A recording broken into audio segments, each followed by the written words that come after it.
వాక్యం ద్వారా మనకి ఒకరు వచ్చేసి మంటి నుండి పుట్టినవారు, అంటే ఈ లోకానికి సంబంధమైన జీవితం కలిగిన వారు ఒకరు ఉన్నారు. అయితే ఆత్మీయంగా ఆ యొక్క జీవం కలిగిన వారు, ఆత్మ ద్వారా జీవించేవాళ్ళు కదా. మంటి నుండి వచ్చింది ఎవరు? ఆదాము. అలాగే ఆత్మ ద్వారా దేవుడే ఈ యొక్క లోకానికి, దేవుని కుమారుడుగా ఈ లోకానికి వచ్చింది యేసు ప్రభు. ఈ యొక్క భౌతికమైన ఈ యొక్క లోక సంబంధమైన జీవితం నుంచి మనం ఒక ఫెయిల్యూర్లో, ఏదో డిప్రెషన్లో, ఎన్నో భయంకర పరిస్థితుల్లో హోప్లెస్గా జీవిస్తున్నప్పుడు మరి మన ఆదాము యొక్క పాపాన్ని బట్టి మరి అందరికీ ఆ యొక్క పాపంలో పడిపోయాము. శాపగ్రస్తమైన జీవితంలో మరి లోకమంతా ఉంది. కాబట్టి దేవుడు ఆయన యొక్క ఈజ్ ఇమేజ్ ఆఫ్ గాడ్ అన్నాడు, అంటే మనం ఆయన యొక్క స్వరూపంగా ఉన్నాం. కాబట్టి మరి హెబ్రీ పత్రికలో కూడా 2వ అధ్యాయాలు అంటాడు కదా, కొంచెం దేవదూతల కంటే కొంచెం తక్కువ చేశాడు. అంటే మనం వేస్ట్ అనుకుంటాం, కానీ దేవుడు మనకి చాలా ఇంపార్టెన్స్ ఇస్తున్నాడు. భూమిని, ఆకాశాన్ని, సముద్రాన్ని, పశుపక్షాదుని అన్నిటిని సృష్టించాడు. కొండల్ని కదా, అడవుల్ని. మన యొక్క జీవితంలో మహా అంటే ఒక సముద్రం నీటి పట్టు అంత జ్ఞానమే ఉంటుంది. అవన్నీ మనం తెలుసుకోవాలంటే మరణం వరకు మనకేమి ఎంత తెలిసినా అదే సముద్రం నీటి పట్టు ఉంటుంది. అంత గొప్ప సృష్టికర్త ఆయన దేవుడు. మరి అటువంటి దేవుడు వాటన్నిటికంటే ఎంతో ప్రాముఖ్యంగా దేవుడికి మనల్ని ఇష్టపడుతున్నాడు కదా. మన ఇంట్లో మంచి పెద్ద టీవీ కదా, అనేకమైన ఎంటర్టైన్మెంట్ ఎన్ని ఉన్నా సరే, రోజంతా టీవీలో అన్ని చూసినా సరే, వాటన్నిటికంటే ఇష్టపడే దేవుడిని పిల్లల్ని కదా. పిల్లలంటే చాలా ఇష్టం. పిల్లలు లేని వాళ్ళు ఆ బాధ వాళ్ళకి తెలుస్తుంది. ఎంత డబ్బున్నా, ఆస్తిపాస్తులున్నా, కొన్ని కోట్లు సంపాదించినా సరే ఆ ఇంట్లో పిల్లలు లేకపోతే సంతోషం ఉండదు. వాళ్ళు ఎన్ని నాటి పనులు చేసినా, చిన్న చిన్న పనులు చేసినా మన ప్రేమ వాళ్ళని కప్పేస్తూ ఉంటుంది. ఎన్నున్నా వాళ్ళకే మనకి ఇంపార్టెన్స్ ఉంటుంది. మన లైఫ్లో ఇంపార్టెన్స్ ఎవరంటే పిల్లలే. ఆ యొక్క వాటిలో ఆనందం అవుతుంది. టెంపరీగా ఆనందం ఉండొచ్చేమో కదా, ఇంకా దేవుని ఇంకా ఈ లోకంలో ఇంకా ఎన్నెన్నో ఎంటర్టైన్మెంట్ ప్రోగ్రామ్స్, అన్నిట్లో సంతోషం ఉన్నా, టీవీలో సంతోషం ఉన్నా, బయటికి వెళ్ళి ఆ యొక్క ఫారెన్ ట్రిప్ వేసినా సరే, ఎన్నో ఎంటర్టైన్మెంట్, ఎన్ని ప్రోగ్రామ్స్ ఎన్ని చేసినా సరే సంతోషం ఎక్కడ ఉంటుందంటే పిల్లలతో ఉంటుంది. కాబట్టి పిల్లలు అనేది చాలా ప్రాముఖ్యమైనది. కాబట్టి దేవుడు మనం ఎవరు? దేవుని పిల్లలు. కాబట్టి మనము యేసు ప్రభు నమ్ముకున్న తర్వాత మనం ఏమో ప్రార్థన చేస్తాము? తండ్రి అంటాం కదా, తండ్రి, కుమారుడు, నా తండ్రి, నాయన కదా. దేవుడు ఆయనకి చాలా ఇష్టం అలా తండ్రి, నాయన కదా అని పిలిస్తే. ఎందుకంటే ఆయన మనకి యూనివర్స్ మొత్తానికి తండ్రి, మనందరికీ ఆయనే సృష్టికర్త, ఆయనే మనకు తండ్రి. కాబట్టి అటువంటి దేవుడు మరి ఈ యొక్క పిల్లల విషయంలో ఈరోజు దేవుడు కొన్ని మాటలు మనం మాట్లాడుతున్నప్పుడు మనం ఎక్కడన్నా ఫెయిల్ అయిపోతున్నామో, మనం ఏమన్నా సరి చేసుకోవాల్సిన ఉన్నాయో, దేవుడు మాట్లాడినప్పుడు ఖచ్చితంగా మనం కరెక్ట్ చేసుకోవాలి. ఈ యొక్క మొదటి సమూయేలులో కొన్ని చదువుకుందాం. ఇక్కడ ఒక కుటుంబం ఉంది, ఎల్కానా, హన్నా కదా. మరి అందరికి ఈ యొక్క వాక్యం బాగా తెలిసి ఉంటుంది. అయితే ఇక్కడ మొదటి సమూయేలు 1వ వచనంలో ఉంటే ఇక్కడ పెనిన్నా కదా, రెండవది మొదటి భార్య హన్నా. ఎల్కానాకి మరి యొక్క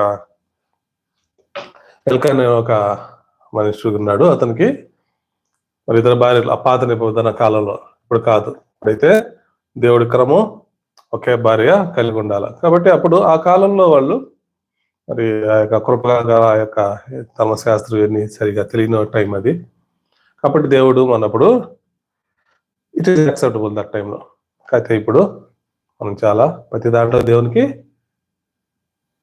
చిత్త ప్రకారం మనం ఉండాలి. కాబట్టి ఆ టైంలో ఇద్దరు ఉన్నారు. ఒకరు వచ్చేసి మరి హన్నా, రెండోది పెనిన్నా, ఇద్దరు భార్యలు ఉన్నారు. అయితే పెనిన్నాకి పిల్లలు ఉన్నారు కదా, పిల్లలు వాక్యం చదువుకుంటే ఆయనకి పిల్లలు పుట్టారు. రెండో యొక్క హన్నా మొదటి భార్య, ఆయనకి పిల్లలు లేరు. ఆయనకి కానీ ఎన్నో సంవత్సరాలు ఆమె వెయిట్ చేసింది, మరి గొడ్రాలుగా ఉంది, ఎంతో ప్రార్థన చేసింది దేవుని దగ్గర, కన్నీటితో ప్రార్థన చేసింది. ఈ వాక్యం చదువుతుంటే మరి 6వ వచనం చదివితే ఏమంటాడు? మొదటి అధ్యాయంలో, యెహోవా ఆమెకి సంతతి లేకుండా చేసి ఉన్నాడు, ఈ హేతును బట్టి ఆమె వైరగు పెనిన్న ఆమె విసిగించుడికై ఆమె కోపం పుట్టించు వచ్చాను. మరి ఎవరికైతే పిల్లలు లేరో, మరి ఇక్కడైతే ఆ యొక్క రెండవ భార్య కదా, ఎల్కానా రెండవ భార్య, ఈవిని చాలా దుఃఖపరుస్తా ఉంది, గాయపరుస్తా ఉంది కదా. గొడ్రాలంటే చులకనే. ఒక్క సంవత్సరం పిల్లలు పుట్టలేదంటే ఎంతమంది ఎన్ని మాట్లాడతారు పాపం. కొత్తగా పెళ్ళైన వాళ్ళకి ఆ బాధ తెలుస్తుంది. ఒక సంవత్సరం దాటితే చాలు, ఇంకా 2-3 సంవత్సరాలు అయిందంటే ఇంకా వాళ్ళకి ఇంకా ఇది కత్తిపోట్లు అంటారు. మాటలు ఎలా ఉంటాయంటే కత్తిపోట్లు లాగా ఉంటాయంట. మన యొక్క సామెతలు చదివితే అంటారు, మన మాటలు ఎలా ఉంటాయంటే చాలా కత్తిపోటుగా ఉంటాయి. ఒక దెబ్బ కొట్టినా ఏం బాధ ఉండదు, కానీ ఆ మాటలు ఎంతో గాయపరుస్తూ ఉంటాయి వాళ్ళని. సొంత తల్లిదండ్రులే స్టార్ట్ చేస్తారు, అత్తమ్మలు స్టార్ట్ చేస్తారు, రక్త సంబంధం స్టార్ట్ చేస్తారు. ఇంకా పిల్లలు పుట్టలేదా, ఇంకా పిల్లలు లేదా. అయితే బైబిల్ వాక్యంలో నాకు చాలా గొప్పగా నాకు సంతోషం కలిగించేది ఏంటంటే, ఎవరైతే పిల్లలు లేటుగా పుట్టారో వాళ్ళకి దేవుడు అద్భుతంగా ఆశీర్వదించాడండి. నేను అది చాలా సంతోషం అనిపిస్తుంటది. ఎవరైతే గొడ్రాలుగా ఉండి ఇంక పిల్లలు పుట్టర్లే అనుకుని వాళ్ళ కన్నీటితో ఉన్నప్పుడు వాళ్ళ ప్రార్థన ద్వారా, అంటే నాకు చెప్పాను కదా, శరీర సంబంధమైన వాళ్ళు, ఆత్మ సంబంధమైన వాళ్ళు, మళ్ళీ వీళ్ళ ప్రార్థన వల్ల వాళ్ళు పుట్టడమే, గర్భంలోకి రాకముందే వాళ్ళు ఆత్మ సంబంధమైన కుమార్ బిడ్డలు అయ్యారు. ఎలా అయ్యారు? ఆత్మ సంబంధమైన బిడ్డలు. అంటే ఆ యొక్క గర్భంలో ఉన్న ముందే దేవుడు వాళ్ళకి జ్ఞాపకం చేసుకున్నారు. వాళ్ళకి ప్రత్యేకమైన ప్రణాళిక కలిగి ఉన్నారు. మరి ఈ యొక్క సమూయేలు గ్రంథంలో కూడా ఈ యొక్క సమూయేలు ఈ యొక్క ఎవరంటే గొప్ప సేవకుడుగా ఉన్నాడు ఇక్కడ. ఆయన ఆ యొక్క హన్నా, ఒకవేళ ఇలాగే పెనిన్నా పుట్టినట్టే రెండవ భార్య పుట్టినట్టే ఈ యొక్క మొదటి భార్య హన్నాకు కూడా పిల్లలు పుట్టింటే అసలు ఈ సమూయేలు గ్రంథం ఉండేది కాదు. అయితే దేవుడు ఇస్ గ్రేట్ వండర్ఫుల్ ప్లాన్. ఆ యొక్క పుట్టబోయే కుమారుడిని దేవుడు వాడుకోవాలనుకుంటున్నాడు. ఆ యొక్క కాలంలో మరి ఎలా ఉందంటే, ఏలి ఏం చేస్తున్నాడు? అక్కడ సేవకుడిగా ఉన్నాడు. ఆ సమయంలో వాళ్ళ కుమారులు ఏం చేస్తున్నారు? ఈ బైబిల్ వాక్యం చదువుతుంటే, దేవుడి యొక్క పనిని పాడు చేస్తున్నారు, అపవిత్రం చేస్తున్నారు. ఆ యొక్క దేవుడికి వచ్చే ఆ యొక్క బలి అర్పణలు అవన్నీ వాళ్ళు దాన్ని దొంగతనం చేస్తున్నారు, బెదిరించి అయితే లాగేసుకుంటున్నారు. ఇప్పుడు కూడా అలాగే ఉన్నాయి కొన్ని చర్చెస్ లో. అయితే దేవుడు ఏ కాలంలో అయినా దేవుడి యొక్క ఉగ్రత అనేది ఖచ్చితంగా వస్తుంది దేవుడి విషయంలో. అయితే దీన్ని బట్టి దేవుడు వాళ్ళ వంశాన్ని ఇంకా లేకుండా, ఇంకా ఆ యొక్క పరిచర్లో ఉండకుండా చేయాలని దేవుడి యొక్క ప్రణాళిక ఉంది. కాబట్టి దేవుడు ఎదురు చూస్తా ఉన్నాడు ఒక మంచి గొప్ప సేవకుడిని మళ్ళీ అక్కడ తీసుకెళ్లాలని. అయితే హన్నా ఆ యొక్క గర్భం మూసివేసిన కారణాన్ని బట్టి ఆమె కన్నీటితో ప్రార్థన చేస్తుంది, ఏడుస్తా ఉంది. ఆ తర్వాత దేవుడితో ఒక మంచి ఒక తీర్మానం తీసుకుంది. ప్రభువా, ఒకవేళ నాకు కానీ మగబిడ్డని ఇస్తే కదా, మగబిడ్డని నాకు వారసుని ఇస్తే అతన్ని నీకు అభిషేకిచ్చేస్తాను, నీకు ఇచ్చేస్తాను, ఈ చర్చికి ఇచ్చేస్తానని చెప్పి తీర్మానం చేసుకుందండి. చూసారా? ఒకవేళ దేవుడు గర్భం తెరుస్తుంటే సమూయేలు పుట్టిండేవాడు కాదు. అతనే ఈ యొక్క సమూయేలు గ్రంథం, మొదటి సమూయేలు, రెండవ సమూయేలు, 2 అధ్యాయాలు కదా, అధ్యాయాలు కాదు, 2 యొక్క పత్రికలు. దాంట్లో చాలా అధ్యాయాలు ఉన్నాయి. 2 యొక్క పత్రికలు స్పీక్ అబౌట్ సమూయేలు చేసిన ఆ యొక్క కాలంలో దేవుడు మంచి యథార్థవంతుడుగా ఉన్నాడు. రెండవది, ఇతను ఆత్మానుసారంగా పుట్టాడు. కారణం ఏంటంటే, శరీర సంబంధంగా పుట్టిన వాళ్ళు కాదు, భార్య భర్తను బట్టి. ఈ యొక్క మొదటి శరీర సంబంధం, రెండవది ఆత్మ సంబంధం అన్నాడు అపోస్తలుడైన పౌలు గారు. శరీర సంబంధం అంటే ఎంతో ప్రార్థన చేశారండి ఆ బిడ్డ కోసం, ఎంతో దుఃఖంతో ప్రార్థన చేసింది, కన్నీటితో ప్రార్థన చేసింది. ఆ ప్రార్థన ఏం చేసిందంటే ఒక గొప్ప సేవకుడిని ప్రిపేర్ చేసింది. ఒక దేవుని మహింకరంగా వాడబడే ఒక పాత్రని దేవుడు ఆ యొక్క గర్భంలో పెట్టాడు, ఆ యొక్క హన్నా యొక్క గర్భంలో పెట్టాడండి. కాబట్టి మనం పిల్లలు పుట్టలేదని మరి పెళ్ళి వాళ్ళు, లేకపోతే కొన్ని సంవత్సరాలు లేట్ అవుతుందంటే, దేవుడు గొప్ప దేవుడు అండి.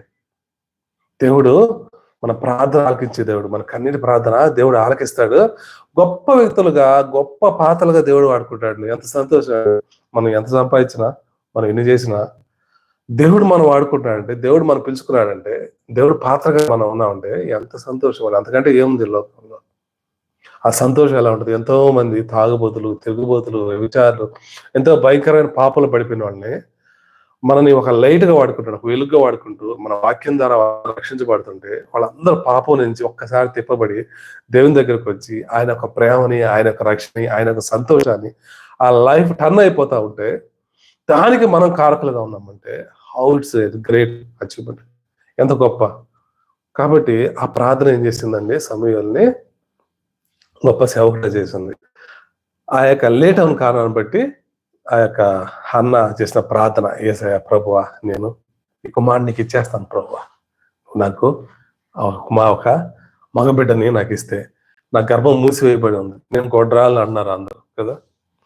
కాబట్టి ఎందుకు చెప్తున్నట్టు ఈ వాక్యము, పిల్లలు లేనప్పుడు ప్రార్థన చేయాలి వాళ్ళ గురించి. వాళ్ళు లేట్ అయినప్పుడు మనం ప్రార్థన చేయాలి. అనేక మంది ప్రార్థన చేస్తుందంటే ఇటువంటి గొప్ప వ్యక్తులు పుడతారు వాళ్ళకి. మన ఇళ్లలో ఇటువంటి గొప్ప వ్యక్తులు పుడతారు. అంతేగాని వాళ్ళని సాధిస్తూ, వాళ్ళని గాయపరుస్తూ, కత్తిపోటు మాటలు మాట్లాడుతూ, తల్లిదండ్రులు అయితేనేమి, అత్తమామలు అయితేనేమి, అన్నదమ్ముళ్ళు అయితేనేమి, తోబుట్టులు అయితేనేమి, ఆడపడుచులు అయితేనేమి, మరి దేవుడు హెచ్చరిస్తున్నప్పుడు చాలా జాగ్రత్తగా ఉండాలి. మన మాట పక్కన కూడా మాట్లాడకూడదు, చాలా తప్పండి. ఎందుకంటే దేవుడి ప్రణాళిక వాళ్ళ జీవితాలు ఖచ్చితంగా ఉంటుంది.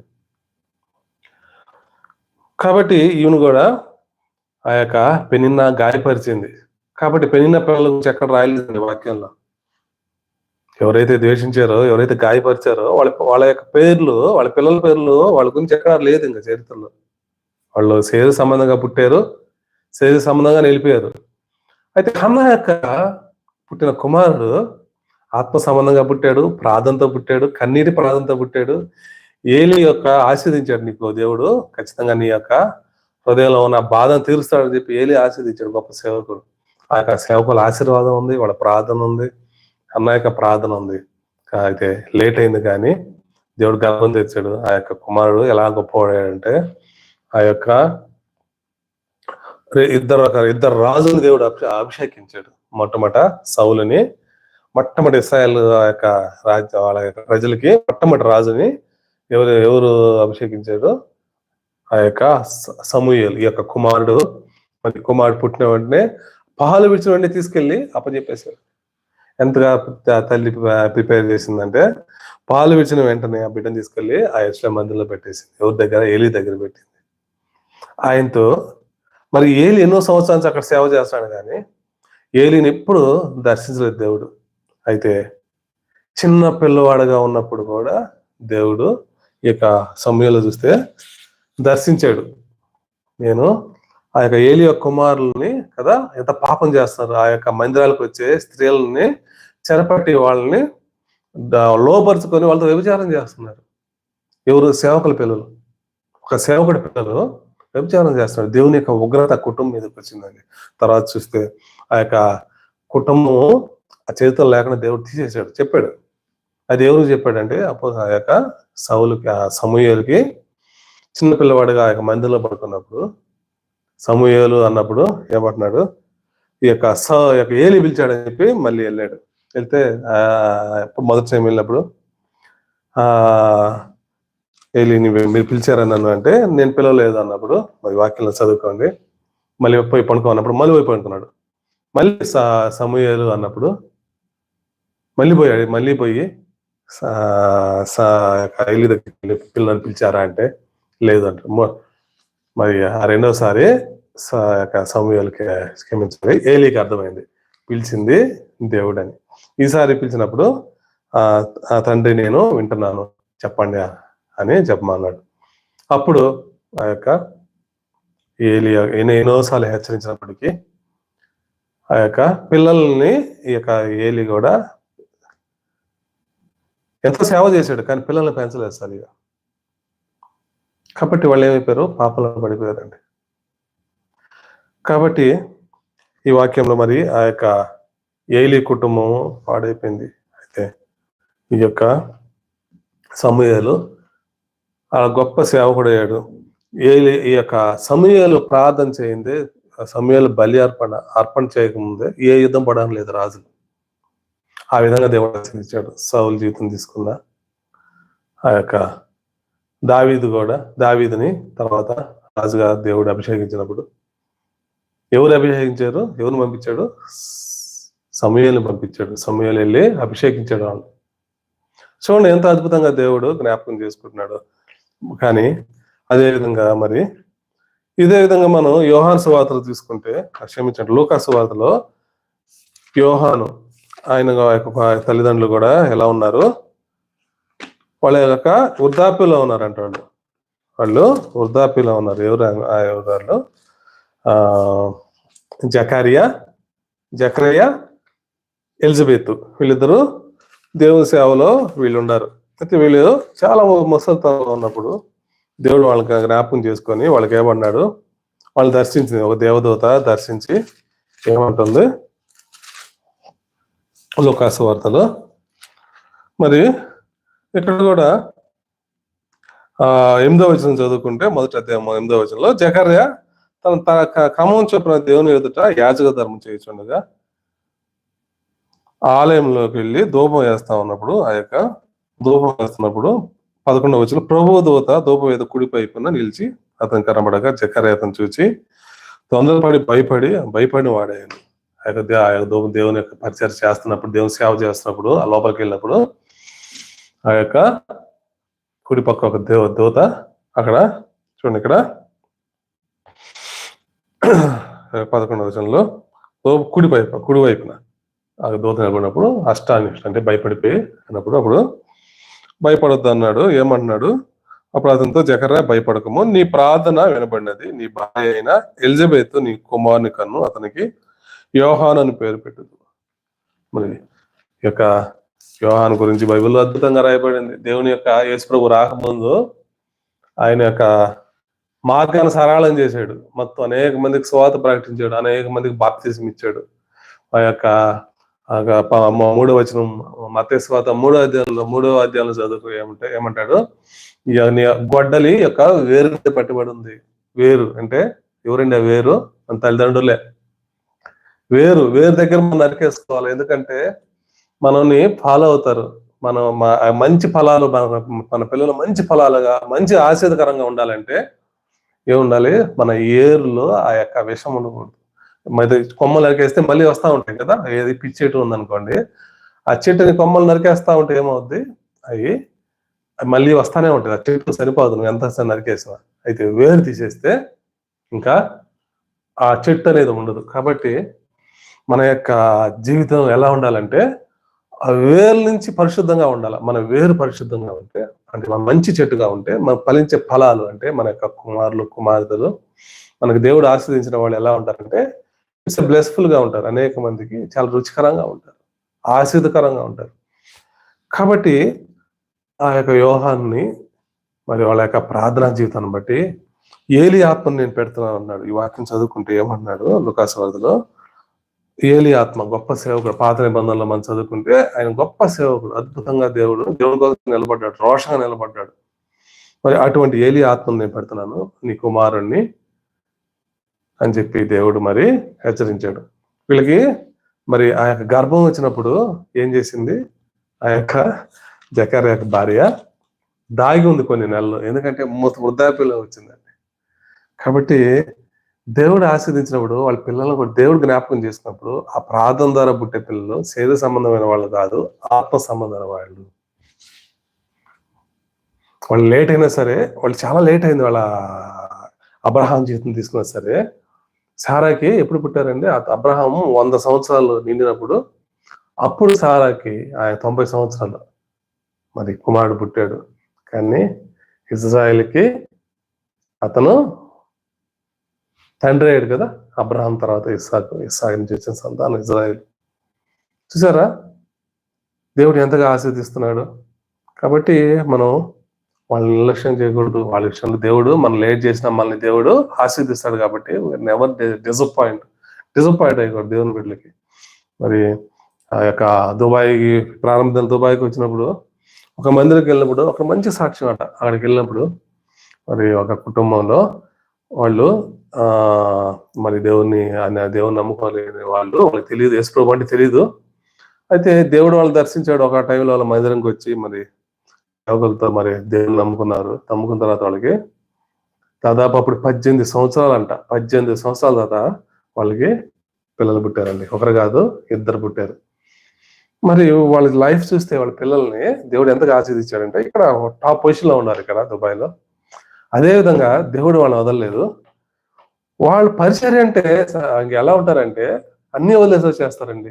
ఇక్కడ చర్చిలో వీడియో ఎడిటింగ్ కాడి నుంచి ప్రోగ్రామ్ చేయడం కానీ ఎంత దేవుని పని అంటే ఎంత భారం అంటే వాళ్ళు రాత్రి మగాళ్ళు ఆ యొక్క ఆఫీస్కి పోతూ మళ్ళీ రాత్రులంతా ఆ వీడియో ఎడిటింగ్ చేస్తుంటారు. ప్రోగ్రామ్స్ అన్ని వాళ్ళే పెడతారు, కెమెరాలు వాళ్ళే పెడతారు, అదంతా చర్చ్ అంతా వాళ్ళే చూసుకుంటారు.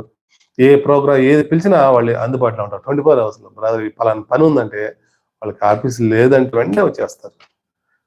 చూడండి ఎంత మిగతా సమయం అంతా మిగతా వాళ్ళంతా లోకంలో ఎంటర్టైన్మెంట్ గా బయట తిరుగుతా సంతోషంగా వాళ్ళు ఇదే మంచి లైఫ్ అనుకున్నప్పుడు వాళ్ళ సమయానంతా దేవునికే వచ్చేస్తున్నారండి. దేవుని ప్రార్థన ద్వారా పుట్టే బిడ్డలు అలా ఉంటారండి కదా. కాబట్టి ఇక్కడ ఆ యొక్క మా మొదటి సమయంలో కూడా ఆ యొక్క హానా ప్రార్థన దేవుడు బిడ్డలని ఆశీర్వదించాడు. కాబట్టి లేట్ అయిపోయింది అనుకోవచ్చు కదా ఎంతో మందికి, మాకు ఇంకా లేట్ అయిపోతుంది, మాకు మాకు గొడ్రాలుగా ఉంది, మాకు అవమానాలు ఉన్నాయి అనుకోవద్దు. వాటి వల్ల ఏం చేస్తాం, మనము ప్రార్థన ఎక్కువ చేస్తాం కదా. క్రైస్తవులుగా మనం ఏం చేస్తాము, మనం లేట్ అయిపోతే మనం ప్రార్థన ఎక్కువ చేస్తాం. ప్రార్థన ఎక్కువ చేస్తే దేవుడు వాళ్ళని గర్భంలో ఉన్నప్పుడే దేవుడు ఆశీర్వదిస్తాడు. ఎంత సంతోషం అండి. వాళ్ళు లోకంలో రాగానే వాళ్ళు భయంకరంగా దేవుని యొక్క భూషణ క్రీడంగా ఉండే కదా. యెషయా గ్రంథంలో ఉంటుంది, మిమ్మల్ని భూషణ క్రీడంగా చేస్తా ఉన్నాడు, దేవుని యొక్క పాత్రగా చేస్తారా అంటున్నాడు. మరి ఆ విధంగా వాళ్ళకి దేవుడు ఆశీర్దిస్తుంటే అటువంటి బిడ్డలు ఇవ్వాలనుకుంటే మనం వాళ్ళ విషయంలో మనము మన యొక్క నోరు అనేది ఎలాంటిదంటే అగ్ని అంట. మన నోరు అనేది అగ్ని లాంటిదంట. చిన్న ఏం చేస్తే పెద్ద అడుగులు కాలిపోతాయి కదా చిన్న అగ్ని. మరి ఆ విధంగా మన ప్రవర్తనలు ఉన్నాయి, మన కుటుంబంలో కానీ మన జీవితాల్లో కానీ. వాటి బదులు మనం చేయాల్సిన దేవుని బిడ్డగా ఎలా ఉన్నాం, ప్రార్థన చేస్తున్నామా వాళ్ళ విషయంలో. ప్రభా రాబోయే ఇప్పుడు బిడ్డల విషయంలో మంచిగా సహాయం చేయండి ప్రభా, మీరు ఇవ్వబోయే మా కుటుంబంలో ఇవ్వబోయే బిడ్డల విషయంలో మంచిగా సహాయం చేయండి ప్రభా, ప్రార్థన చేయండి ప్రభా అంటే మంచి ఆశీర్వదించిన ప్రభా అంటే దేవుడు మన జీవితంలో మంచి ఆశీర్వాదం లేట్ చేస్తాడంటే ఆ ఇంట్లో దేవుడు ఒక మంచి సేవకుని పుట్టిస్తున్నాడేమో. కాబట్టి మరి ఎవరైతే బిడ్డలు లేరో, ఎవరెవరు ఈ దేవుని కోసం పిల్లల కోసం ప్రార్థన చేస్తారో వాళ్ళకి ఈ వాక్యం ఏం చెప్తుందంటే మంచి ప్రార్థనా పరులుగా ఉండండి, మంచిగా ప్రార్థన చేయండి దేవుని విషయంలో. అప్పుడు దేవుడు మీ ఇంట్లో గొప్ప కార్యం చేస్తాడు. ఆ బిడ్డల్ని మంచి జ్ఞానవంతులుగా చేస్తాడు, తెలివిమంతులుగా చేస్తాడు, నీతిమంతులుగా చేస్తాడు. అలాగే దేవుని యొక్క పాత్రలుగా చేసుకుంటాడు, దేవుని యొక్క సేవలో వాళ్ళని వాడుకుంటాడు. కాబట్టి మనం ఎలా ఉన్నాం దేవుడి విషయంలో. దేవుడు మరి హన్నా జీవితంలో అద్భుతమైన కార్యం చేశాడు, మరి అదేవిధంగా అబ్రహాం జీవితంలో కార్యం చేశాడు కదా. అయితే రెండోది తల్లిదండ్రులుగా రెండోదిగా మనం చూసుకుంటే యొక్క తల్లిదండ్రులుగా మనకు పుట్టిన పిల్లల విషయంలో మనం ఎలా ఉన్నాం, మనం వారు ఇమేజ్ ఉన్నాం వాళ్ళకి. మన యొక్క ప్రవర్తన, మన యొక్క ఫెలోషిప్, మన యొక్క లైఫ్ అనేది పిల్లలు చూసే విధంగా ఉంటుంది. మరి ఇంతకుముందు కూడా ఒకసారి చెప్పాను కదా, ఎలా ఉంటుందంటే మనం లోకంలో మనందరికీ నీతిమంతులుగా కనిపించవచ్చు, పరిశుద్ధులుగా కనిపించవచ్చు, మనకి లోకంలో మరి చర్చిల్లో బయట ఎక్కడైనా మంచి సాక్ష్యం ఉండొచ్చు. అయితే మన యొక్క ఇంటర్నల్ లైఫ్, మన పర్సనల్ లైఫ్, మన యొక్క ప్రవర్తన, మన జీవితంలో మనకు స్వార్థం, మన అపవిత్రత మనకి లోపల ఎవరు కనిపించకపోవచ్చు, కానీ పిల్లలకు కనిపిస్తుంది. పిల్లలు మన గురించి మంచి సాక్ష్యం కలుగున్నారంటే వారు మంచి పేరెంట్స్ అని అర్థం. వాళ్ళు చాలా రఫ్గా, చాలా మూర్ఖంగా ప్రవర్తన ఉంది వాళ్ళ పిల్లలేమో, వాళ్ళ తల్లిదండ్రులేమో చాలా హానెస్ట్గా, ఎంత పరిశుద్ధంగా ఉన్నారు. పిల్లలేమో ఇలా ఉన్నారంటే కారణం ఏంటంటే వీఆర్ ది రెస్పాన్సిబుల్ పిల్లలకి. ఎందుకంటే మనం ఎన్ని మాటలు చెప్పినా, మనం బయట ఎన్ని మాటలు చెప్పినా పిల్లలు వాళ్ళు చూసేది కేవలం మన జీవితాన్ని వాళ్ళు చూస్తారు. కాబట్టి వాళ్ళ ప్రవర్తన, వాళ్ళ లైఫ్, వాళ్ళ స్వార్థంగా, మోసంగా, మూర్ఖంగా పాపను పడిపోతున్నారు. ఇలాంటి కారణం ఏంటంటే మనం వాళ్ళ విషయంలో మన లైఫ్ను మనం సరి చేసుకోవట్లే. కాబట్టి దేవుడు మనం హెచ్చరిస్తున్నప్పుడు మనం ఆ యొక్క పిల్లల విషయంలో మనం ఎలా ఉన్నాం. హానా ఆ యొక్క పెంపకాన్ని బట్టి చూడండి ఎంత అద్భుతంగా ఉందో.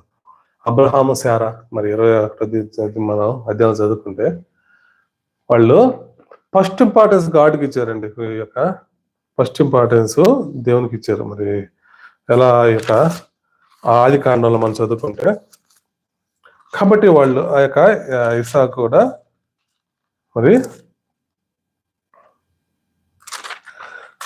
ఇసాకు కూడా ఆ యొక్క దేవునికి భయంకరంగా జీవించాడు, మంచి సాక్ష్యం కలిగి ఉన్నాడు. 21వ అధ్యాయంలో ఏమంటారు,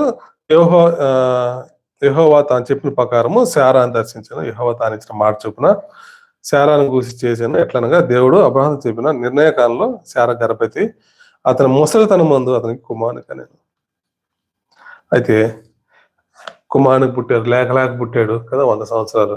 అది తర్వాత 22వ అధ్యాయంలో చూస్తే ఏమంటున్నాడు, ఇస్సాకు దేవుడు ఆ యొక్క ఇస్సాకుని ఆ కుమారుని తీసుకెళ్లి బలి అర్పణ చేయమన్నాడు. అబ్రహాం దేవునికి లోబడ్డాడు, బలి ఇవ్వడానికి రెడీ అయ్యాడు. అయితే దేవుడు పరీక్షించినప్పుడు ఆ యొక్క ఇస్సాకు అంటే దేవుడిని ఇంపార్టెన్స్ ఇచ్చాడు, దేవుడికి ఇంపార్టెన్స్ ఇచ్చాడు. కాబట్టి మరి తర్వాత చదువుకుంటే ఆ యొక్క దేవుడు అబ్రహాంను ఎలా ఆస్వాదించాడు, ఇస్సాకును కూడా అలా ఆస్వాదించాడండి. ఆ యొక్క దేవుడిని చూపించాడు. దేవుడు ఈజ్ ద ఫస్ట్. మన లైఫ్ లో దేవుడు చాలా ప్రాముఖ్యమని చూపించాడు. కాబట్టి ఆ యొక్క అబ్రహాం జీవితంలో కానీ ఆ యొక్క లైఫ్ చూసినప్పుడు ఆ విధంగా ఉన్నాడు.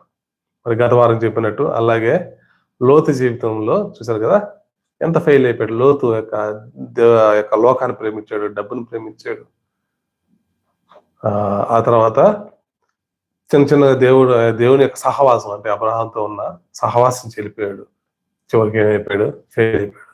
అన్ని పోగొట్టుకున్నాడు, భార్యను పోగొట్టుకున్నాడు, కుమార్తెను పోగొట్టుకున్నాడు. పాపానికి కారణం అయిపోయాడు. కారణం ఏంటంటే చుట్టూ పాపలోక సంబంధం అంతా ఉంది, కానీ చుట్టూ పాపలో ఉన్నాడు. చివరికి ఏమైపోయాడు, అటువంటి ప్రాంతంలో పెంచాడు. కారణాన్ని దాన్ని బట్టి ఫెయిల్ అయిపోయాడు. కాబట్టి రెండవదిగా మనకున్న పిల్లల విషయంలో మనకి లోకల్ మంచి సాక్ష్యం ఉండొచ్చు, చర్చిలో మంచి సాక్ష్యం ఉండొచ్చు, ఆఫీసులో కూడా మన గురించి మంచిగా చెప్పొచ్చు. అయితే మనకు సాక్ష్యం ఏంటంటే మన యొక్క ఒక ఉంటది కదా ఆ మెజర్మెంట్, ఒక మీటర్ ఉంటుంది కదా, దాని మనకు ఫేవర్ వచ్చిందా లేదా తెలియడానికి కారణం ఏంది, నోట్లో పెడితే ఆ ఫేవర్ అనేది చూపిస్తుంది. బయటికి కొంచెం యాక్టివ్గా ఉన్నా సరే బాగా సిక్ అయితే పడిపోతాం, కొంత సిక్ అయినా పడరు, బాగా స్ట్రాంగ్ గా ఉంటారు, కనిపించరు, స్ట్రాంగ్ ఉంటారు. కానీ ఆ థర్మామీటర్ నోట్లో పెడితే ఆ యొక్క వచ్చిన జ్వరము ఎంత జోయం ఎంత ఉందా, 102 ఉందా, 104 ఉందా అని ఇప్పుడు మీటర్ ఓపెన్ చేస్తే అది నోట్లో పెట్టి తీసినప్పుడు అది తెలుస్తుంది. అలాగే మనకి థర్మామీటర్ ఏంటంటే మన పిల్లలే. కాబట్టి పిల్లలు సరిగా లేరు, సరిగా వాళ్ళు ఫెయిల్ అయిపోతున్నారు, వాళ్ళు తప్పుడు చెడ్డ మాటలు మాట్లాడుతున్నారు, వాళ్ళు చెప్పుడు మాట్లాడుతున్నారు, వాళ్ళ గురించి వీళ్ళ గురించి వచ్చి చెప్తున్నారు. వాళ్ళ ఆ యొక్క స్వభావం ఉందంటే కారణం ఏంటంటే ఆ స్వభావం మనకు ఉంది. వాళ్ళు ఎవరి గురించి అన్నా చెడ్డగా మాట్లాడటమో లేకపోతే ఈ యొక్క బ్యాక్ బైటింగ్ అనేది ఈ విధంగా పక్కన వాళ్ళ గురించి వాళ్ళ గురించి వీళ్ళ గురించి చెప్పడము ఎన్ని చేస్తున్నారంటే అది ఎక్కడి నుంచి నేర్చుకున్నారు, మన దగ్గర నుంచి నేర్చుకున్నారు. వాళ్ళు మంచి ప్రార్థన ఉన్నారు, చాలా హానెస్ట్ గా ఉన్నారు, ఎక్కడ అబద్ధం చెప్పట్లేదు, ఎక్కడ ఎవరిని మోసం చేయట్లేదు, మంచి సాక్ష్యం ఉంది ఎక్కడ పోయినా. అంటే అర్థం ఏంటంటే వాళ్ళ యొక్క తల్లిదండ్రులు అంత జాగ్రత్తగా వాళ్ళ లైఫ్ ఆ సాక్ష్యం ఉంది, వాళ్ళ జీవితంలో ఆ సాక్ష్యం ఉంది, మాటల్లో కాదు కదా, క్రియల్లో కదా. క్రియలు అనేది చాలా ఇంపార్టెంట్. ఆ క్రియలు మనము వేషధారులుగా ఉంటారు కదా, వేషధారులు దేవుడు క్షమించినట్టున్నాడు, పాపాలు వేషధారులు ఉండే వాళ్ళని దేవుడు ఉమ్మేస్తాను అంటున్నాడు దేవుడు ప్రకటన గ్రంథంలో. కాబట్టి దేవుడు మరి మన పిల్లల విషయంలో కూడా మనం జాగ్రత్తగా వాళ్ళు పెంచాలి, వాళ్ళకి మంచి సాక్షులుగా ఉండాలి. మనం బోధించి మనం భ్రష్టులు అవుతున్నాడు అపోస్తలుడు పౌలు అంటున్నాడు. మనం పిల్లల విషయంలో కూడా మన అందరికి బోధించి మళ్ళీ పిల్లల విషయంలో భ్రష్టులు అయిపోతున్నాం. కాబట్టి వాళ్ళ పాపంలో పడిపోతున్నారేమో. జాన్ వెస్లీ గారు మరి గొప్ప సేవకుడు, ఆఫ్రికాలో ఒక రివైవల్ తీసుకొచ్చాడు. ఆ యొక్క తల్లి రోజు 3 గంటలకు లేచి చేపెట్టి వాళ్ళ పిల్లలందరి మీద చేపెట్టి ప్రార్థన చేసేదంట. కాబట్టి ఆ యొక్క జాన్ వెస్లీ ఒక సౌత్ ఆఫ్రికన్ని ఒక రివైవల్ తీసుకొచ్చాడు. ఆ యొక్క ప్రాంతంలో ఎంతో మంది ఆ యొక్క దేశం ఇప్పుడు ఎక్కువ పర్సంటేజ్ ప్రభువు నమ్ముకున్న వాళ్ళు ఎంతో మంది మంచి స్వాతికులు ఉన్నారు, మంచి సేవలు ఉన్నారు, మంచి సాక్ష్యం కలిగి ఉన్నారు సౌత్ ఆఫ్రికాలో. కారణం ఏంటంటే ఆ యొక్క జాన్ వెస్లీ గారు. మరి ఆయన చనిపోయినప్పుడు ఆయన మళ్ళీ తిరిగి ఆ యొక్క వాళ్ళ యొక్క దేశానికి లండన్కి తీసుకెళ్లాలన్నప్పుడు, లండన్ మరి గుర్తులేదు, మరి ఆ ప్రాంతానికి వాళ్ళని తీసుకెళ్లాలను ఆ యొక్క శవాన్ని తీసుకెళ్లాలన్నప్పుడు వాళ్ళు ఏం చేశారు, ఆయన గుండెని తెలియదు వాళ్ళకి ఆ జ్ఞానం గుండెని తీసి దాపెట్టేస్తున్నారు. చూసారా, అంటే ఎంత ప్రేమించారు ఆయన వల్ల గొప్ప అద్భుతమైన కార్యాలు జరిగినాయి, ఎంతోమంది రక్షించబడ్డారు. మరి దేవుడు మనకి ఇచ్చిన పిల్లలను మనం ఎలా భరిస్తున్నాం, మరి ఈ యొక్క దేవుడు మన జీవితంలో లేట్ చేస్తున్నాడు అన్నప్పుడు కూడా మనం మరి మొదటగా మనము వెయిట్ చేయాలా, ప్రార్థన చేయాలా. దేవుడు అద్భుతంగా ఆ యొక్క శరీర సంబంధంగా పుట్టిన వాళ్ళకంటే ఆత్మ సంబంధంగా పుట్టిన వాళ్ళని దేవుడు వాళ్ళ మంచి సాక్ష్యం కలిగి ఉంది కదా. అదేవిధంగా న్యాయాధిపతులు 13వ అధ్యాయంలో మరి చదువుకుంటే అక్కడ కూడా మరి వాళ్ళు గొడ్రాలుగా ఉన్నారంట, వాళ్ళకి పిల్లలు లేని స్థితిలో ఉన్నారు. వాళ్ళకి దేవుడు దర్శించి వాళ్ళ విషయంలో కూడా దేవుడు అద్భుతంగా కార్యం చేశాడు. ఆ యొక్క సంసోన్ని ఆ యొక్క ఇజ్రాయెల్కి ఆ యొక్క శ్రమల్లో కష్టాల్లో ఉన్నప్పుడు అతను న్యాయాధిపతిగా ఉన్నాడు. ఆయన మంచి బలవంతుడుగా, మంచి దేవుడు వాళ్ళ విషయంలో చాలా మంచి ఆ యొక్క దేశాన్ని కాపాడడానికి దేవుడు వాళ్ళకి ఒక కుమారుడు ఇచ్చాడు ఇక్కడ. కాబట్టి దేవుడు మనం మాట్లాడుతున్నప్పుడు దేవుడు మనకి ఇచ్చిన పిల్లల విషయంలో మనం ఎలా ఉన్నామో, అలాగే దేవుడు మనకి లేట్ చేస్తున్నప్పుడు మనము దేవుడి విషయంలో మనం ఎంత నమ్మకంగా ఉన్నామో ప్రభువుని అడగాల. ప్రభా, నువ్వు లేట్ చేస్తున్నావు అయితే మీరు యోబోయే విషయంలో, ఆశ్రయించబోయే బిడ్డల విషయంలో మేము ప్రార్థన చేస్తాం ప్రభా కదా. అయితే మనంతా మరి లోకానుసారంగానే జీవించాం, లోకానుసారంగానే అయితే దేవుడి కృపను బట్టి దేవుడు మనం దర్శించాడు. ఈరోజు వారు మనసు పొంది రక్షణ పొంది దేవుడు మనం కూడా దర్శించాడు. దానికి కారణం మనం ఏదో నీతిమంతులు అని కాదు, పరిశుద్ధులు అని కాదు, కానీ దేవుడి యొక్క ప్రణాళిక మన జీవితంలో ఉంది. దేవుడు ఎవరిని జ్ఞాపకం చేసుకుంటాడో వాళ్ళని జ్ఞాపకం చేసుకుంటాడు, ఎవరిని ఆస్వాదిస్తానో వాళ్ళు ఆస్వాదిస్తాను అన్నాడు దేవుడు. అబ్రహాము జీవితం యొక్క ఇసాకు కుమారులు ఏశావు, యాకోబు ఉన్నప్పుడు వాళ్ళ హృదయ స్థితి చూశాడు దేవుడు. యాకోబుని జ్ఞాపకం చేసుకున్నాడు, ఏశావుని దేవుడు వదిలేశాడు. కాబట్టి మనం వదిలివేసే బిడ్డలుగా ఉన్నామా, లేకపోతే యాకోబు లాగా పట్టబడే వాళ్ళగా ఉన్నామా? మన తల్లిదండ్రులుగా మనం ఎలా ఉన్నాం దేవుడి విషయంలో? మన సాక్ష్యం ఉంది. వాళ్ళ ప్రవర్తన బాగలేదంటే మనం కరెక్ట్ చేసుకోవాలి. మన హృదయం అపవిత్రంగా ఉంటే మన ప్రవర్తన మోసం, చెప్పుడు మాటలు, అవతలకు న్యాయం చేసే జీవితం, అవతలను తప్పు పెట్టే జీవితం, జడ్జ్ చేస్తారు. విల్ బి జడ్జ్ అక్కడ దేవుడు. మనం న్యాయం చేస్తాము, వాళ్ళట్ట వీళ్ళ దేశం, పగ, కుట్ర, దేవుడికి అవమానం తెచ్చే అనేకమైన ఉన్నాయేమో మన జీవితంలో. దేవుడు 2 ఆజ్ఞలు ఇచ్చాడు. నీ పూర్ణ మనసుతో, పూర్ణ ఆత్మతో, పూర్ణ హృదయంతో అంటే ఆయన్ని ఆరాధించమన్నాడు. అలా రెండవ ఆజ్ఞ, నిన్ను వల్ల నీ పొరుగు వారిని ప్రేమించమన్నాడు. 2 ఆజ్ఞలు. నిన్ను వల్ల నీ పొరుగు వారిని ప్రేమించాలంటే మన హృదయం ఎలా ఉండాలి? పూర్ణ ఆత్మ, దేవుడికి ఇష్టంగా ఉండాలి. మన హృదయం ఇష్టంగా ఉండాలా, మన మనస్సు ఇష్టంగా ఉండాలా, మన ఆలోచనలు కదా, మన ఆత్మ అన్ని దేవునికి పూర్ణంగా, అన్ని కంప్లీట్ దేవుని వైపు ఉండాలి. ఆ విధంగా ఉంటే మనం ఎలా ఉంటాము? మనం అందరిని ప్రేమిస్తాం. మనం వాళ్ళని ప్రేమించట్లేదంటే we are not eligible to, god is not ready to listen our prayers. దేవుడు మన ప్రార్థన వినడండి.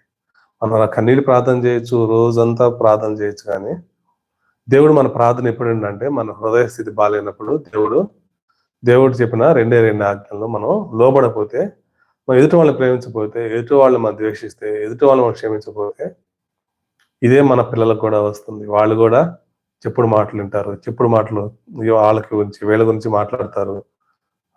అవతలను తగ్గిస్తారు. అవమానకరంగా లోకంలో సాక్ష్యం పోగొట్టుకుంటారు పిల్లలు. మన పిల్లలు అబ్బా మంచి బిడ్డలండి వీళ్ళు అనేది ఎంత సంతోషంగా ఉంటది. వాళ్ళు మన వాళ్ళు మన పిల్లలని విషయంలో అనేక మందికి మన పిల్లల గురించి చెప్తున్నప్పుడు మనకి ఎంత బాధ ఉంటుందండి. కాబట్టి పిల్లల విషయంలో మంచి సాక్ష్యం లేదంటే కారణం ఏంటంటే మన పిల్లల్లోనే ప్రాబ్లం, మన పిల్లల ప్రాబ్లం ఉందంటే మనలో ప్రాబ్లం ఉంది. కాబట్టి మనకు అన్నిటితో ప్రార్థన చేయాలి. ప్రభా ఎక్కడ మేము ఫెయిల్ అయిపోతున్నాం ప్రభా, ఎందుకు మా పిల్లల విషయంలో బ్యాడ్ నేమ్ ఉంది, ఎందుకు మా పిల్లల విషయంలో మేము ఫెయిల్ అయిపోయాం, ఎందుకు ఎంతో అవమానకరంగా ఉంది, ఎందుకు వాళ్ళ విషయంలో మాకు డిస్టర్బ్ అయిపోతుంది కుటుంబాల్లో, పిల్లల విషయంలో ఎన్నో గొడవలు కూడా అయిపోతున్నాయి కుటుంబాల్లో. పిల్లలు పెట్టే గొడవల వల్ల ఎంతో మంది బంధువులు, రక్త సంబంధులు, స్నేహితులు విడిపోతా ఉంటారు. కారణం ఏంటంటే మన లైఫ్ వాళ్ళు చూస్తున్నారు. మన లైఫ్ అలా ఉంది. బయటికి చాలా మంచిగా ఉన్నాం, బయటికి ఎంత ప్రేమ కలిగి ఉన్నాం, అయితే మన ఇంట్లో వచ్చినప్పుడు మనం మాట్లాడే మాటలు వింటారండి. మన మాటలు వింటారు, మనం చేసే పనులు వాళ్ళు చూస్తారు. వాళ్ళు ఎక్కువ గడిపేది తల్లిదండ్రులు గడిపేది పిల్లలే. కాబట్టి వాళ్ళు తెలుసు అన్ని మనం ఏం చేస్తామని. బయట వరకు తెలియదు మన గురించి. మనం ఒక 10 నిమిషాలు, ఒక అరగంట కదా చాలా జాగ్రత్తగా ఉంటాం. బయటకు వచ్చినప్పుడు వాళ్ళకి మంచిగా కనిపించాలనుకుంటాం కదా, ఎవరు చెడ్డగా కనిపించాలనుకో. కాబట్టి ఇంట్లోకి వచ్చేస్తే మన ఒరిజినాలిటీ బయటకు వచ్చేస్తుంది. కాబట్టి అయ్యే ఫాలో అవుతారు వాళ్ళు కూడా మంచిగా కనిపిస్తారు. చేసే పనులన్నీ చెడ్డ కార్యాలు, అపవిత్ర పనులు. వాళ్ళ యొక్క చిన్న వయసులో అన్ని బయటపడిపోతాయి. కాబట్టి పెద్ద మనం చాలా మేనేజ్ చేస్తాం. చిన్నప్పుడు అన్ని బయటపడిపోతారు. అందుకే చిన్న బిడ్డలు ఉన్నప్పుడు వాళ్ళు పరలోక రాజ్యానికి వారసులను ఎందుకంటామంటే వాళ్ళకి మనసులో ఏదో బయటకు వచ్చేస్తుంది, లోపల ఏం పెట్టుకోరు. కాబట్టి వాళ్ళ వల్లే ఎక్కువ డిస్టర్బ్ అవుతాం. పిల్లల వల్ల కుటుంబాలు డిస్టర్బ్ అవుతాయి, స్నేహితులు, కుటుంబాల గొడవలు అవుతాయి. కాబట్టి ప్రభువుని అడగాల, ప్రభా మా ఎందుకు ఇలా డిస్టర్బ్ అయిపోయింది మా కుటుంబం, ఎందుకు మేము దోస్తున్నాము, మేము ఎందుకు ఒంటరిగా ఉన్నాము, కారణం ఏంది ప్రభు అంటే దేవుడు మీ పిల్లలు అని చెప్తాడు. పిల్లలు క్షమించాలి, మనం చూపిస్తాడు, మనలోకి బలహీనత చూపిస్తాడు. లేదు మేము కరెక్ట్, మేమంతా వీఆర్ వెరీ గుడ్, మిగతా వాళ్ళందరూ చెడ్డంటే దేవుడు ఎప్పుడు చూపించాడు. ఆ యొక్క ఆది కాండంలో ఆ యొక్క ఆదాం పాపం చేశాడు, ఆ యొక్క పండు తినొద్దు అన్నాడు దేవుడు. మీరు ఈ మొత్తం అధికారం ఇచ్చాడు, భూమిలో ఉన్న పక్షులకి, జంతువులకి మొత్తం అధికారం ఇచ్చాడు. ఈ యొక్క ఏదైనా వల్ల అన్ని తినండి, మీరు అనిపించండి, సంతోషంగా ఉండమన్నాడు. అయితే ఒక్క పండు తినొద్దు అన్నాడు. ఆ పండులో పాపం లేదు, కాకపోతే దేవుడు పరీక్షించాడు. ఆ పండు తినకుండా ఆ పండు ఆ యొక్క లోబం లేదు, ఫెయిల్ అయిపోయాడండి ఆదాము. అప్పుడు ఫెయిల్ అయిపోయినప్పుడు దేవుడు వచ్చి అడిగాడు. దేవుడు వచ్చి పండు తినక ముందు ఆపేయచ్చు. దేవుడు వచ్చి అడిగినప్పుడు ఆదాము ఆ పండు తిన్నామంటే ఇద్దామండి, ఈ స్త్రీ ఇచ్చింది. ఈ స్త్రీ వల్ల ఆయనకి ఇచ్చిన భార్య హవ్వ పండు తీసుకొచ్చి ఇచ్చినప్పుడు తిన్నాడు, కరెక్టే. అయితే దేవుడు మాట వినలేదు, అక్కడ హవ్వ మాట విన్నాడు. దేవుడు వచ్చి అడిగినప్పుడు ఐఎమ్ రియలీ సారీ ప్రభా, యేసయ్యా నిజం ప్రభా, క్షమించు ప్రభా, నేను నీ మాట వినలేదు ప్రభా, నేను ఫెయిల్ అయిపోయిన ప్రభా అని ఉంటే దేవుడు క్షమించుండేవాడు. ఆ పాపము ఈ భూమిలో ఉండే అందరి మీదకి, మనందరికీ పాపము మనం వచ్చిండేది కాదు. అయితే ఏమన్నాడు, నువ్వు ఇచ్చిన స్త్రీ కదా, ఆది కాండంలో చదవండి, నువ్వు ఇచ్చిన స్త్రీ ఇచ్చిన పండు వల్ల నేను పాపం చేశాను.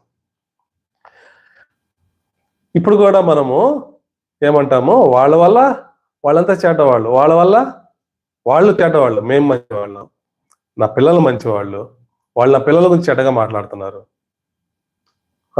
నా పిల్లలు మంచివాళ్ళు, మేము మంచివాళ్ళం, మా కుటుంబం ఇస్ ద నెంబర్ 1 ఫ్యామిలీ. దేవుడు ఎప్పటికీ మీకు బయలుపరచడు. ఈ యొక్క హృదయం, ఈ కఠినమైన హృదయం ఉంటే దేవుడు ఎప్పటికీ అండి మీ హృదయంలోకి దేవుడు మీ హృదయంలోకి రాడు, మీకు బయలుపరచడు. Yes lord. రెండవ ప్రార్థన, అవును ప్రభా, నా కుటుంబం ఇష్టం అయిపోయింది, మాతో ఎవరు మాట్లాడట్లేదు, మమ్మల్ని దూరంగా పెట్టారు, మాతో వేషధారణగా ఉన్నారు, హార్ట్ఫుల్ ఎవరు మాట్లాడట్లేదు, అంత నటిస్తున్నారు, ఎవరు మాతో ఇష్టంగా ఉండట్లేదు ప్రభా, ఐఎమ్ వెరీ ఫెయిల్ అయిపోయాం ప్రభా, ఆత్మీయ జీవితంలో మేము ఫెయిల్ అయిపోయాం. శరీరానుసారమైన జీవితం, అపోస్తలుడైన పౌలు చెప్పినట్టు 1 కొరింథీ 15వ అధ్యాయంలో, నా జీవితం శరీరానుసారం ఉంది ప్రభా, అపవిత్రత ఉంది, వేషధారణ ఉంది, కోపము, ద్వేషం ఉంది ప్రభా. మేము కరెక్ట్ అనుకుంటున్నాం, మేమే నీతిమంతులు అనుకుంటున్నాం ప్రభా. ఇటువంటి జీవితం మాకు వద్దు ప్రభా. ఐఎమ్ ఎక్స్టెన్స్ అని ఫెయిల్ అయిపోయాను ప్రభా. నేను తప్పు చేశాను ప్రభా. I'm deserve for this all punishment ప్రభా. ప్రభా నాకు నా పాపాన్ని చూపించు ప్రభా. నేను ఎక్కడ ఫెయిల్ అయిపోతున్నాను, నా వల్ల నా కుటుంబం ఎందుకు డిస్టర్బ్ అయిపోతుంది, నా వల్ల ఎందుకు నా బంధువులు, నా రక్త సంబంధాలు డిస్టర్బ్ అయిపోతున్నారు, ఎందుకు వాళ్ళందరూ దూరం అయిపోతున్నారు అని. నేను ప్రభా, వాళ్ళు కాదు ప్రభా, నేనే ఐఎమ్ ది రెస్పాన్సిబుల్. మేబీ వాళ్ళు గాయపరిచి ఉండొచ్చు, వాళ్ళు మన మాటలు ఉండొచ్చు, కానీ నేను వాటిని ఓవర్కమ్ చేయాలి ప్రభా. వాళ్ళ వల్ల నేను అయిపోయిన ప్రభా అనుకోండి ప్రభా. దేవుడికి తెలుసు అండి, నీ బలహీనత తెలుసు, నీ ఏ విషయంలో కోపపడతావో, ఏ విషయంలో నువ్వు ద్వేషిస్తావో దేవుడికి తెలుసు. కాబట్టి దేవుడు అదే విషయంలో అనేక సార్లు అనుమతిస్తుంటాడు అనేక మందిని మన జీవితం. ఎందుకంటే దాని నుంచి బయటకు రావాలా. నీ కోపం ఉంటే కోపం విషయంలోనే దేవుడు అనుమతిస్తుంటాడు కొన్ని. నీ గురించి వెనక మాట్లాడుతున్నారంటే, నీకు చాలా కోపం ఉందంటే నీకు అయ్యే అనిపిస్తాడు, అందరూ నీ వెనక మాట్లాడుతుంటారు. అయినా కూడా వాళ్ళు ప్రేమించినప్పుడు దేవుడు దానికి అప్పుడు సాతాను మన నుంచి వెళ్ళిపోద్దండి. ప్రభా వీటన్ని విషయాల్లో నేను వాళ్ళ విషయంలో చాలా నెగిటివ్గా ఆలోచిస్తున్నాను ప్రభా. నేను వాళ్ళ విషయంలో చాలా కోపపడుతున్నాను ప్రభా, చాలా ద్వేషిస్తున్నాను ప్రభా. నేను ప్రభా క్షమించు ప్రభా. అన్నిటి నేనే కారణం, ఐఎమ్ ది రెస్పాన్సిబుల్ ప్రభా. నా బిడ్డలకి మంచి సాక్ష్యం ఉండాలా. అలా ఉండాలంటే నా జీవితంలో కూడా నువ్వు కార్యం చేయాలి ప్రభా. నా హృదయాన్ని మార్చు, నా తలంపులు మార్చు, నా ఆలోచన సరళి మార్చు, నాలో ఉన్న అపత్యాన్ని తీసి నేను ఎలా ఉండాలో చెప్పు ప్రభా. నువ్వు మాట్లాడు ప్రభా ఈ వాక్యం ద్వారా. నీ రోజు ఈ వాక్యం ద్వారా మాట్లాడు. ఈ వాక్యంతో నన్ను అపవిత్రత నుంచి పరిశుద్ధత తీసుకురా. ఈ వాక్యం ద్వారా నాలో ఉన్న మల్యానంతే తీసి ఒక బంగారుని ఎలా అయితే మట్టి నుంచి అలా మల్యమంతా చేసి ఒక మంచి వస్తువుగా, ఒక యూస్ఫుల్ వస్తువుగా అనుకుంటున్నాడేమో అలా ఉండాలని అనుకుంటున్నాను ప్రభా కదా. మనం ఎంతగా దేవుని దగ్గరికి వస్తే, మోకాళ్ళ మీద ఎంతగా ప్రార్థన చేస్తే దేవుడు అంతగా వాడుకుంటాడు కదా. అల్యూమినియం ఉందండి, అల్యూమినియం ఉంది. అల్యూమినియం టాయ్స్ వాడుకుంటారు, అవి పిల్లల దగ్గర కిందికి చేస్తే పగిలిపోతాయి. అదేవిధంగా అల్యూమినియాన్ని విమానాలకు వాడతారు. దాన్ని ఇంతగా దాన్ని హీట్ చేస్తారు, ఎంతగా దాన్ని చంపెడతారంటే, దాన్ని ఎంతగా కాల్చి కాల్చి కాల్చి ఎంత పవర్ఫుల్ ఉంటుందంటే అది ఎత్తైన విమానానికి వాడే విధంగా అల్యూమినియం ఉంటుందండి. టాయ్స్గా వాడే అల్యూమినియం ఉంది, దీన్ని కొడితే ఇరిగిపోతే. ఆ విమానానికి వాడే వీళ్ళేమో ఎంత ప్రెజర్ తట్టుకుంటుంది, బయట ఉండే గాలి తట్టుకుంటుంది కదా. బయట ఉన్న కోల్డ్ మైనస్లో ఉంటుంది, కొన్ని పైకి వెళ్ళిపోయినప్పుడు టెంపరేచర్ తట్టుకుంటుంది, సడన్ టెంపరేచర్ తట్టుకుంటుంది. ఆ విధంగా దాన్ని ఆ యొక్క గొప్పగా చేసిన తర్వాత దాన్ని విమానానికి వాడతారు. మరి విమానం వాడే ఒక అల్యూమినియంగా ఉండాలనుకుంటున్నావా, జస్ట్ పిల్లలు విసిరేసుకునే దాన్ని యూజ్లెస్ గా ఉండే ఆ యొక్క బొమ్మల్లాగా ఉండాలనుకుంటున్నావా? దేవుడు మనతో మాట్లాడుతున్నప్పుడు అడగాల, ప్రభా నేను I want be great testimony, ఈ మంచి సాక్ష్యం కలిగి ఉండాలా. కుటుంబంలో, చుట్టుపక్కల వాళ్ళలో, నా పిల్లల విషయంలో మంచి సాక్ష్యం ఉండాలా. నా పిల్లలు చూడగానే ఇలా ఉండాలా, మా పిల్లలు కూడా ఇలా ఉండాలా, మా పిల్లలు కూడా ఇలా ఎదగాల, వీళ్ళతో సహవాసం ఉండాలా, వీళ్ళతో గడపాల, మేము వీళ్ళ ఇటువంటి ప్రేమ కలిగి ఉండాలా, ఇలా క్షమించే మనసు ఉండాలా కదండి. ఇలా మన గురించి చెప్పుకుంటా ఉంటే ఎంత సంతోషం అండి. ఇది కదా దేవుడు మన నుంచి కోరుకునేది. దేవుడు బిడ్డలంటే ఇటువంటి వాళ్ళు కదా.